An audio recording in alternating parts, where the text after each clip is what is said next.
Kelanchal times, हर खबर पर हमारी नजर।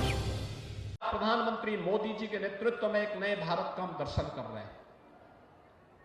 इस भारत को दुनिया के एक बड़ी ताकत के रूप में स्थापित करने के लिए आवश्यक है कि डबल इंजन की सरकार को और भी ताकत दिए जाने की आवश्यकता है, और भी ताकत दिए जाने की आवश्यकता है। एक तरफ मोदी जी के नेतृत्व में एक भारत श्रेष्ठ भारत बन रहा है, और दूसरी तरफ इंडी गठबंधन आपसी मनमुटाव को देश के विभाजन और विखंडन की ओर लेके जा रहा है।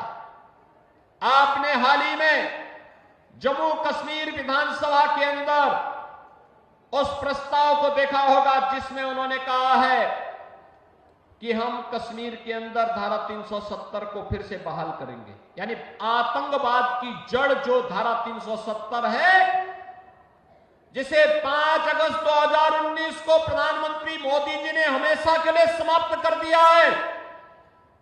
कांग्रेस और समाजवादी पार्टी को अपनी स्थिति स्पष्ट करनी चाहिए कि जम्मू कश्मीर विधानसभा के इस प्रस्ताव पर वो बोले, क्यों उनका मुंह बंद है इस पर?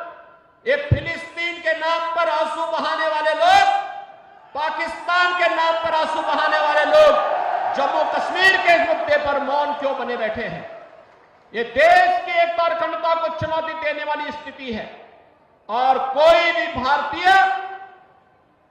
राष्ट्र की एकता और अखंडता को कतई पर किसी प्रकार की चोट को स्वीकार नहीं करेगा।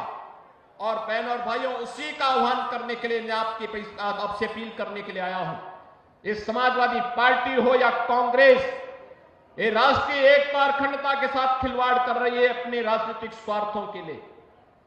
इन्होंने झूठ बोल करके लोकसभा चुनाव में जनता जनार्दन को गुमराह करने का काम किया था।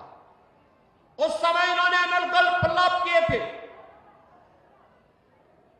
बाबा साहब भीमराव अंबेडकर जी के बारे में, संविधान के बारे में झूठ बोल करके जनता को गुमराह करने का कुत्सित कार्य किया था। लेकिन अब तो आपके पास सब कुछ स्पष्ट हो चुका है कि कांग्रेस और समाजवादी पार्टी झूठ बोल करके जनता को गुमराह करके एक और संविधान के बारे में, आरक्षण के बारे में गुमराह कर रही थी, दूसरी तरफ खटाखट योजना से लोगों को बहका भी रही थी। लेकिन अब मैं आपसे कहने के लिए आया हूं, आपने मोदी जी का लगभग 10.5 वर्ष के कार्यकाल को देख लिया है। बाबा साहब भीमराव अंबेडकर के पंच तीर्थ बनाने का काम मोदी जी ने किया है।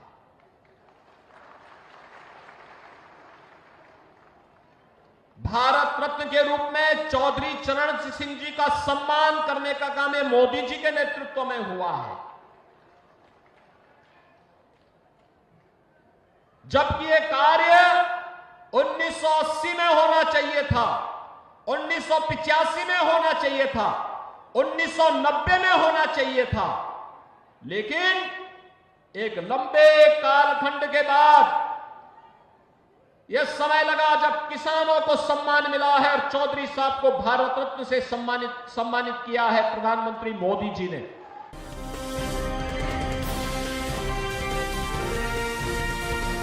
केलांचल टाइम्स, हर खबर पर हमारी नजर।